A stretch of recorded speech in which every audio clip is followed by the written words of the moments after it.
નમસ્કાર વિદ્યાર્થી મિત્રો, અમારી ચેનલમાં તમારું સ્વાગત છે। WH ક્વેશ્ચનની અંદર આજે આપણે એના એક્ઝામ્પલ વિશે જાણીશું। તો સૌપ્રથમ હુ વડે પ્રશ્ન ક્યારે બને?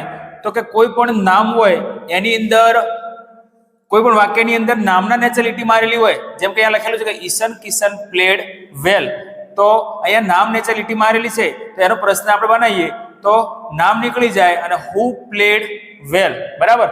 કોઈ પણ વાક્યનો પ્રશ્ન આપણે જ્યારે બનાવતા હોઈએ ત્યારે એ નામ નીકાળી અને એ નામની જગ્યાએ આપણે હુ લખવાનું। એના પછી વોટ વડે પ્રશ્ન ક્યારે બને?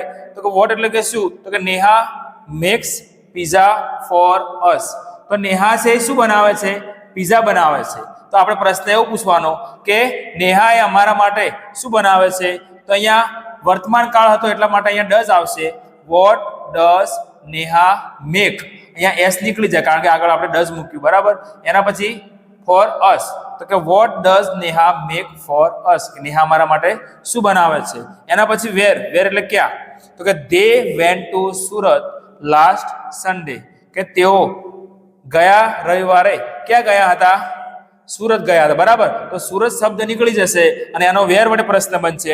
અહીંયા વાક્ય ભૂતકાળમાં છે એટલે આપણે અહીંયા ડીડ મૂકવાનું આવશે। તો વેર ડીડ ધે, અહીંયા વેન્ટનું ક્રિયાપદનું મૂળ રૂપ મૂકવાનું ગો ટુ લાસ્ટ સન્ડે, ગયા રવિવારે તેઓ ક્યાં ગયા હતા। બાકી રહેલ WH ક્વેશ્ચન આપણે નેક્સ્ટ વિડીયોમાં જોઈશું। થેન્ક યુ, જય હિન્દ, જય ભારત।